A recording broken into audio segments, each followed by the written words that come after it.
Everyone told me to manage my expectations as I stepped in for the Trivikram directed film Guntur Kaaram starring Mahesh Babu. They told me, Jamie, it's a lost cause to fight and hope for the outcome to be any different. They told me about the production hell that the movie has gone through, the rumor mills that the film was originally supposed to be something completely different, both in pitch and genre, how the duo of Unbariv were apparently executing the action choreography, how due to familial setbacks for Mahesh Babu, the film was justifiably delayed, and how the eventual product itself that I saw yesterday was just a rehashed, sped up and generic commercial film meant for the Sankranti release that rests on the star power of Mahesh Babu and only gets momentarily celebrated during the weekend. I have no shame in admitting that Guntur Kaaram is a mess from a screenplay and execution standpoint, and for those who love to see Mahesh Babu on the big screen, they are more sad than frustrated because this means that they will get to see their favorite star only after 2 to 3 years now for the SS Rajamouli project. Irrespective, the movie focuses on Ramana, played by Mahesh Babu, who is an influential businessman in Guntur, executing the transport of chili while being away from his ancestral home. The familial conflict that gets unearthed when he is urged to come to Hyderabad provides us context of his childhood, his relationship with his mother, and why he was estranged at such a young age. Of course, coupled with Sreeleela dance numbers to justify her existence in the film. Here's me telling you the good and bad aspects of the movie so that you guys can ultimately decide whether to watch Guntur Kaaram in theatres or not.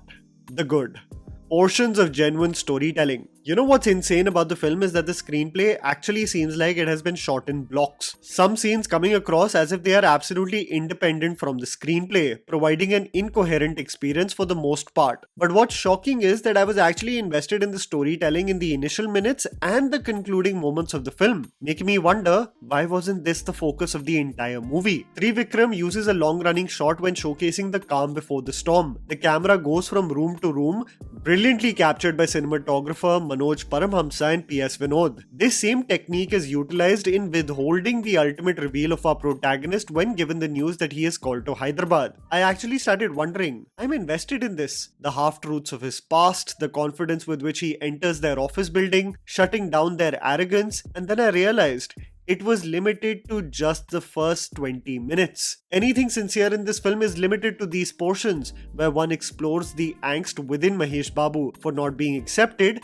and in the concluding moments where Ramya Krishnan shines as a performer. The rest of the film is such hollow nothingness, such random mediocre storytelling and music, hammy performances by even legendary actors, you could not help but openly mock and criticize several of its creative choices. The only thing making it slightly bearable being the lead, who is having an absolute ball in each frame. Mahesh Babu.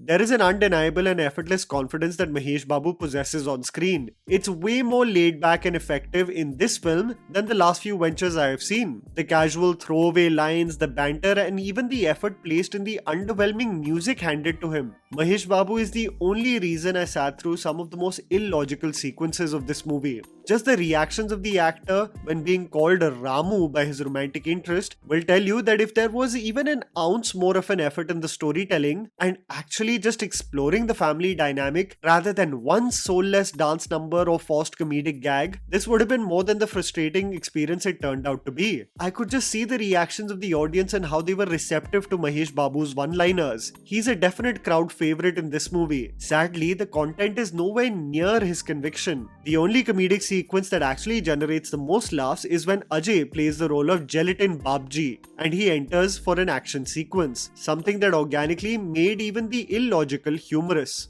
The rest of it? My god. Okay, let's start. The underwhelming aspects.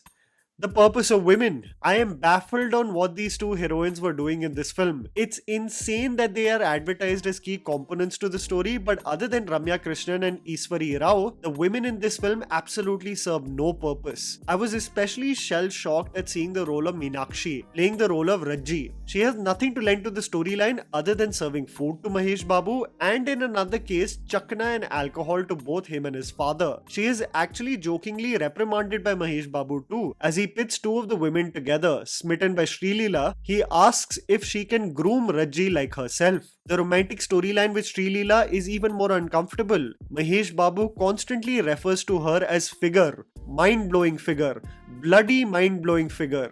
The adjectives are further added to reference her as this. Most of the conversations with Sreeleela are about what she's wearing, and Mahesh Babu's comments on the same. He says, "Women today barely have any flesh. When hugging them, it feels like you're hugging yourself." All of this so that Sreeleela feels slightly insecure, gets drunk, and does a performance for Babu. Whenever the makers are confused on what to make Sreeleela do, they make her dance. "Oh my baby" probably having the most unintentionally funny lyrics. "Craving, craving, craving for you. Na pillow pakkana novel nuvu. Tripping, tripping, tripping on you."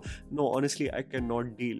The celebration of a star. We have often discussed the science of mass commercial filmmaking and how it's a synergy between staging, the presence of the star, the action choreography, and the score that kicks in. But I have to confess that an underwhelming film like Sarkaru Vari Pata did a better job at celebrating the star than this film. The score and music by Taman is such an underwhelming quality of the film. Most of it has an overbearing bass to each tune that it actually starts blaring in the cinema hall. The introduction song Dum Masala does no justice to how much Mahesh Babu is revered and loved. The red flag especially becomes clear when even his title card is not integrated in the story but comes even before the film starts. The staging of the action is generic, something that has been seen countless number of times. The existence of Jagapati Babu is only to be ridiculed and for his goons to be beaten to the pulp, but in all of these moments you never feel the creators stage the sequences or formulate a choreography that can be remembered or raved about.